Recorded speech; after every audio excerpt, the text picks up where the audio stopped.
Good morning, Jill. We're sitting down with superintendents as we continue to kick off this school year. We're asking what the most important things are to school districts and what problems education systems are facing. Here's the first edition of the Superintendent Sit Down today with Richland School District Superintendent Shelley Ruttinger. Let's talk about some of the goals for the Richland School District this year as we start the 2023 to 2024 school semester. Yes, we're so excited for this school year. We have some great things that we've brought on board for the Richland School District, better communication with families through a new app, and so that's a goal to get that fully implemented. Also, we've kicked off our bilingual program, and so K-1 at Tapta Elementary, and then we're implementing all our safety and security upgrades that the voters supported. So those are some of the big areas we're focusing on this school year. What would you say some of the challenges facing the Richland School District is this year?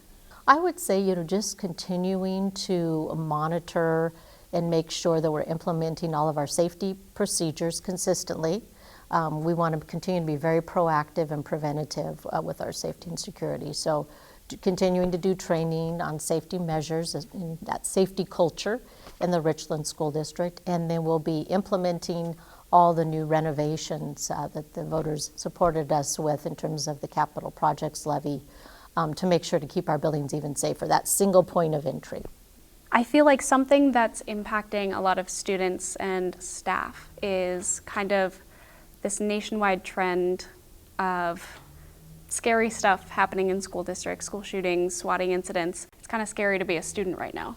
Yeah, and student or a staff member, and oftentimes very scary for families and parents. So again, the Parent Square app, what we were finding is that it was taking about 10 minutes for emergency messages to go out to all of our families, and that's just too long.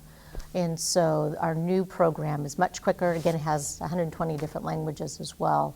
But that will really help as well, because parents want to know right away what's going on and then keep them up to date, as well as our students and staff. They need to know exactly what is happening. I've seen a big push for mental health resources with, I think, everybody, but especially with teenagers. Have you seen this represented through the school district? Yes, very much so. And again, those connections with an adult is critical.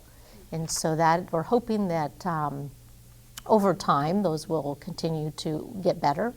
But that connection with an adult is the key.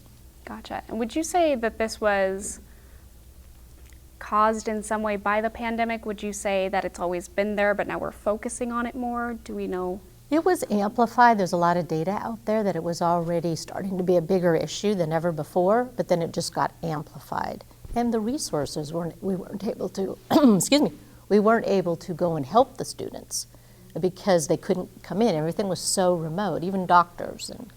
But I do think now that we're recognizing it and we are more preventative again, that we're going to see some real improvements.